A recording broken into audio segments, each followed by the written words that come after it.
Make is doing a virtual Maker Faire on May 23rd, and it'll be throughout the entire day. I will be posting their schedule down below.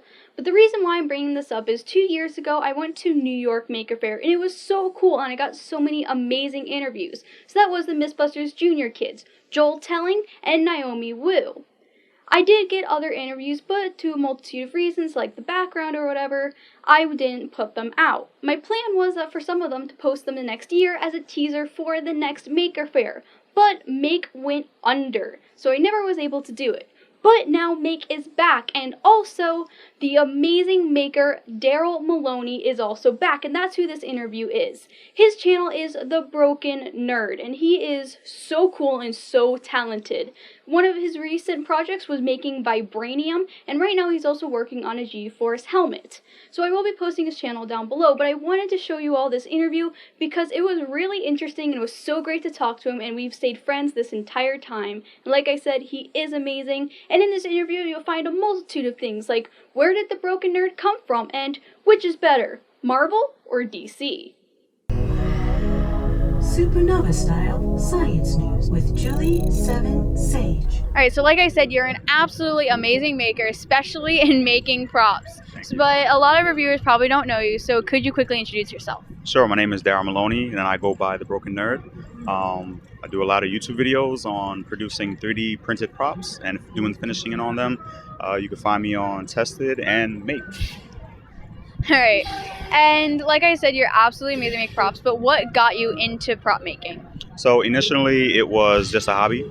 I was watching a couple YouTube videos. I actually came across a gentleman that was 3D printing helmets. His name is Uncle Jesse, and that kind of prompted me to buy my first 3D printer.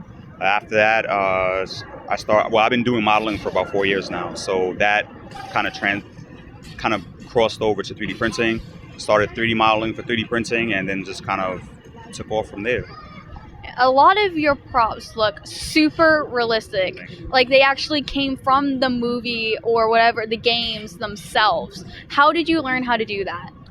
Trial and error, firstly, and watching a lot of YouTube videos. So I watched a lot of tutorials from Bill Duran, Evil Ted, of course Adam Savage, and then trial and error, just going through it and doing research. Oh, the RPF as well.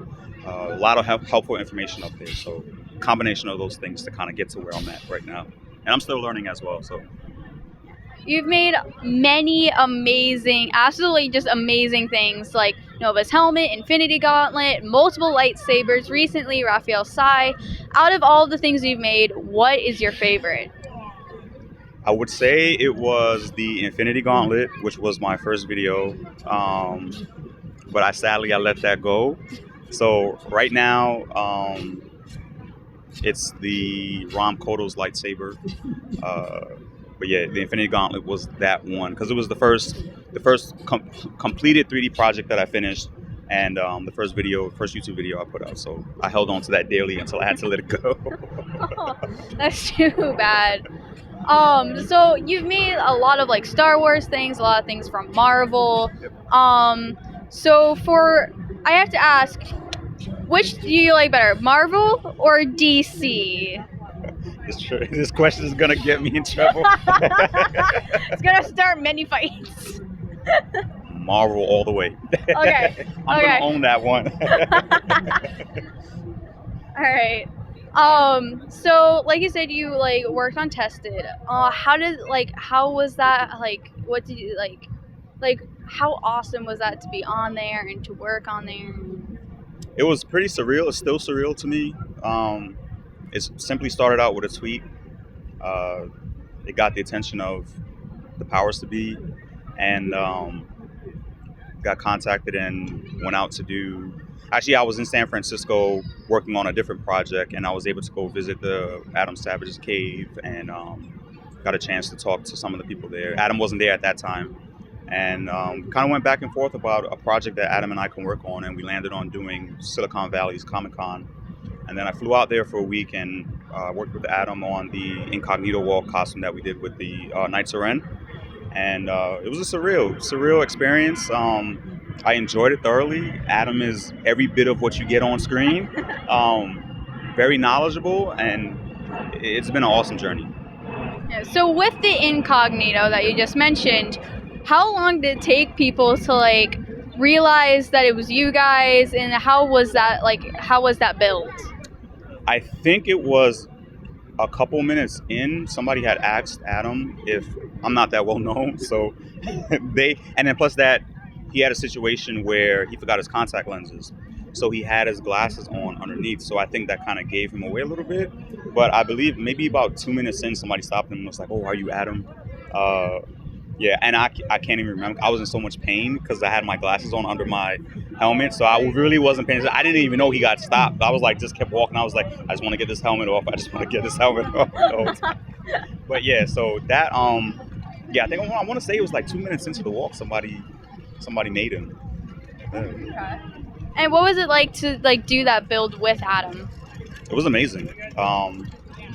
So in my mind, I thought I was gonna go and be like, because I usually build pretty fast, and I was like, all right, I'm gonna go get this thing done, and he just danced circles around me the whole time.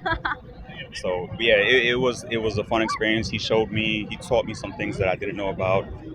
Very open, very willing to share his shop and his tools. So it was fun. It was really fun. That sounds really awesome. So, one last question. So I know that on your Twitter you talked about possibly changing your name. Yep. Have you made a decision on what you're going to change it to, or if you're going to change it, or like what are the options that you have for changing it? Funny that you should ask that. I actually had a conversation with Amy about the name, and I think after having that conversation and talking it over with my wife, I'm going to keep the name because it represents something for me. And Amy brought up a good point that at the end of the day, the name doesn't define you, right? So it's what you're about, who you are as a person. So I'm going to keep the name. It has a personal meaning to me, and I think I just need to make sure that the world and individuals that hear the name know what it means. Right. Could you actually explain what the Broken Nerd means? Sure. So the Broken Nerd came about, my friend and I, when we grew up in high school, we were kind of those outcasts, like kids in like what we're into, like this was non-existent. Like this wasn't cool. And so for me, walking down the street, a lot of people look at me, they don't think that I'm into the things that I'm into unless I tell them. So the Broken Nerds came from just breaking those stereotypes of what it means to be a nerd, what society says we should look like as a nerd, or what is a nerd? You know what I mean? Yeah. So that's what the Broken Nerd stands for, breaking stereotypes and breaking those negative stigmas that they put on what this is.